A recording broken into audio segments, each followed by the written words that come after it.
You've been told you need a big salary to build wealth, that you need 10 properties, perfect credit, and years of experience before you even try to invest. But what if everything you've been told about getting rich is completely wrong? What if you could build a 7-figure portfolio, even on low income, without flipping houses, quitting your job, and without spending every weekend fixing drywall? Here's the crazy part. You actually can. That's a strategy I stumbled on, and it's so simple, it feels unfair. It's what I call the lazy strategy. And by the end of this video, you'll see exactly how you can do it too. Even if you've never owned property, make an average income just like I used to, and have no clue where to start. Because you don't need to be rich to start. You just need to know how to make one house work like 5.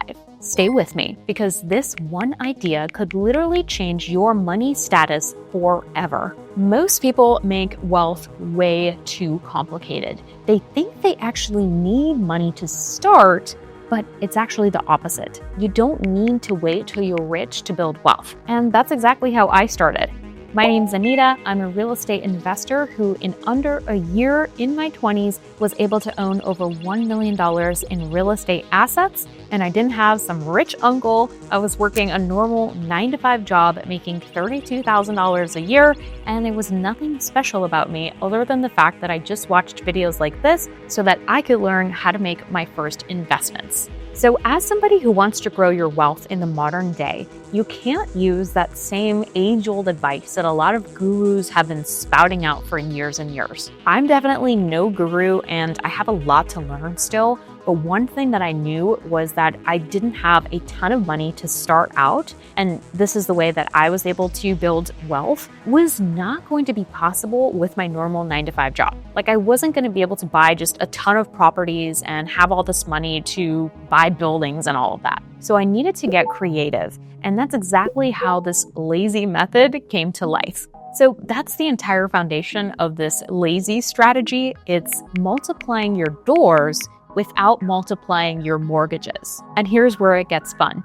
Instead of owning 10 different homes, what if you bought one and made it act like 5? Yeah, and this is all without spreadsheets and all-nighters and all of that jazz, because your girl had no idea what she was doing when she started. So if you've ever been scrolling through Zillow and you're like, I can't afford that, keep watching, because I'm going to show you that you can. And by the way, I'm going to be kind of wording everything in this video super simple and basic, because that's what I could understand when I first got started. As I said, I had no real estate background, and I want to help other people that also do not have a big real estate background like myself. So the way that I was able to build wealth is through new constructions in real estate.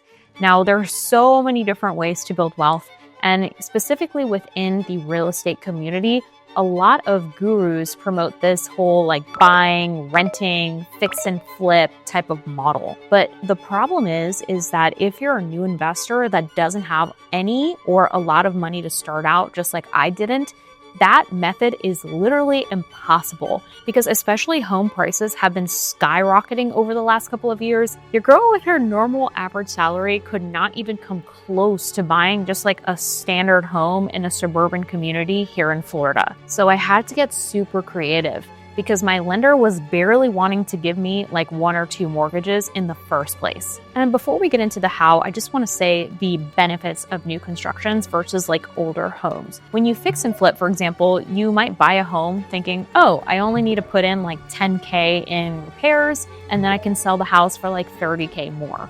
That sounds super ideal, but when you actually buy the house, you could potentially see more expenses that you need to put into it than you thought, and then you make way less money. What I love about new constructions is there's literally no surprises. I know what I'm getting. I don't have to repair the roof. There isn't some crazy leak at the bottom of the house that's going to cost me thousands of dollars down the line. And ultimately, lenders really like that too, because they know that there's not going to be anything crazy that I'm not going to be able to afford later on. New homes are clean, low maintenance, and they even can come with builder's warranty on them. You don't have to deal with anything broken or tenants calling at 2 a.m. that pipes have broken or the toilet's broken. And it's super easy to manage, because remember, your girl did not know a whole lot about this stuff. Like, I don't know the cheapest plumber in town to call.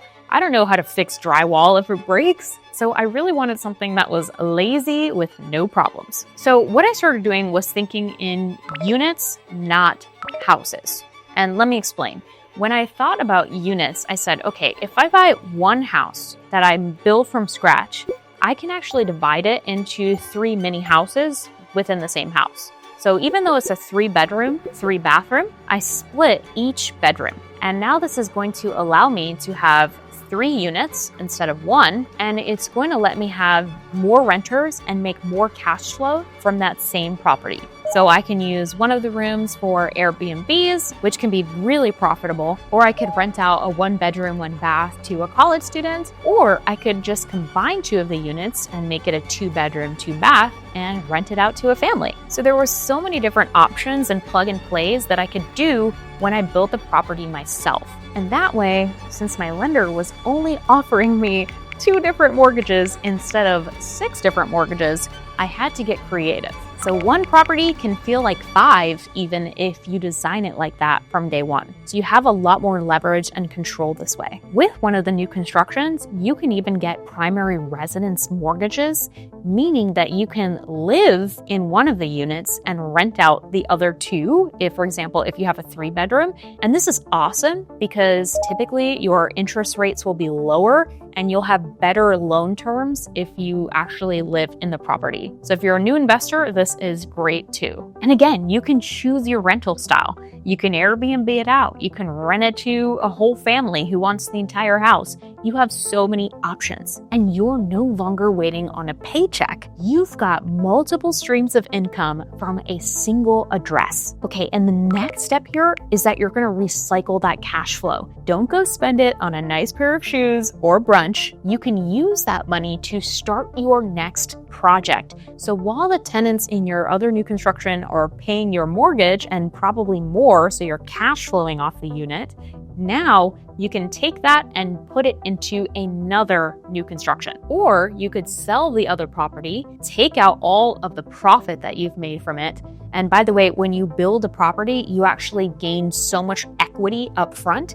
Equity meaning I built the house for $200,000, for example, and I sold it for $400,000. So literally just by building the house, I've made a $200,000 difference. Then you can literally just take that and put it into another new construction. It's awesome. And this isn't even a theory. Like, this is what I am doing right now as a newer investor. I'm just building multiple construction homes that are designed to function like different rental units. And like this, you're gonna stack money in 3 different ways. You're gonna be making cash flow from the tenants. So every time they pay the rent every single month, you're going to gain a little bit of profit off of that because their rent is gonna be higher than the mortgage that you're paying to the lender. Your property is also going to appreciate, meaning let's say in 2005, a property was worth $100,000 and in 2010, it's now worth $150,000, for example. So over time, your property is just going to go up in value. I'm sure you've also seen that in COVID, how crazy sky high the home prices went. Unless your house is completely out in the middle of nowhere, Kansas, and nobody wants to live there. But as a general rule of thumb, if you're anywhere near the city, your home will generally appreciate. And the third way you're stacking cash is equity every single time you make a payment on that house. And that's the triple threat of real estate. It's steady, it's compounding, and it's making a passive income while you're already on to other investments. You're not chasing quick flips or hype. You're building freedom on autopilot. Oh, and by the way, if you want to learn the exact step-by-step way that I was able to do this in under a year, I now own 7 different rental units. I'm just your normal gal who is learning alongside you.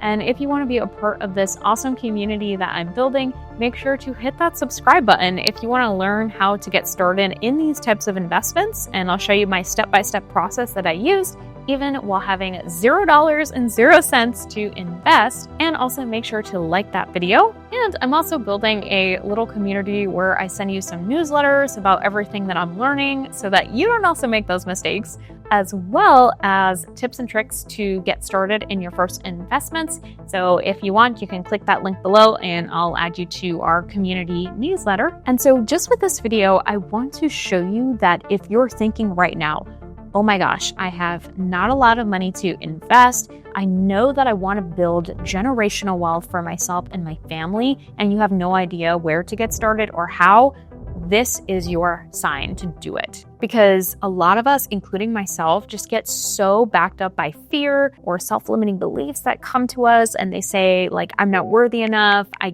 can't do it, I just don't know where to start. And all of these feelings can jam us and give us paralysis by analysis. And that's why I want to build this community for other people who might be dealing with the same emotions that I was and still go through sometimes, so that we can all really help each other out and learn from each other's mistakes to help us not make those mistakes, but also save thousands of dollars, because real estate mistakes are very costly. So if you're learning anything from this video, it's to take action, because that is ultimately what is going to help you build wealth. And make sure to follow and listen to other people who actually teach you how to do it. And I really hate to say it, but a lot of these gurus out here are selling courses, and they are a little bit out of touch with the current day reality, because homes are not easy to buy like they used to be. And I always use like Dave Ramsey as an example for this. He's an amazing man, and he really helps a lot of people get out of debt and improve their lives financially.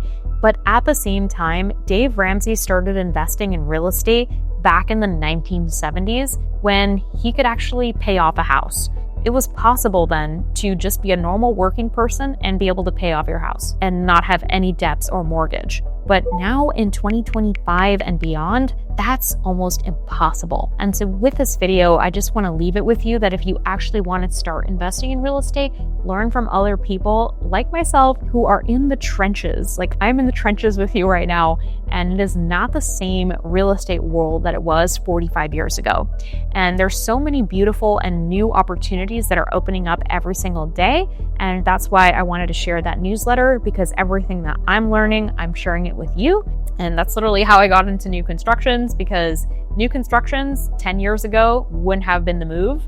And today, they are probably the best move for a new investor. So your homework for this video is to start exploring builders in your area and start looking at real estate through the eyes of an investor, not just a buyer who might want to live in that property. If this video gave you any ideas, make sure to comment them down below.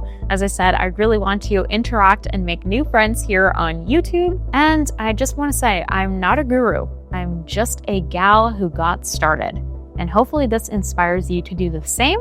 And if you want to keep learning, make sure to click on this video here, and I'll see you in the next one.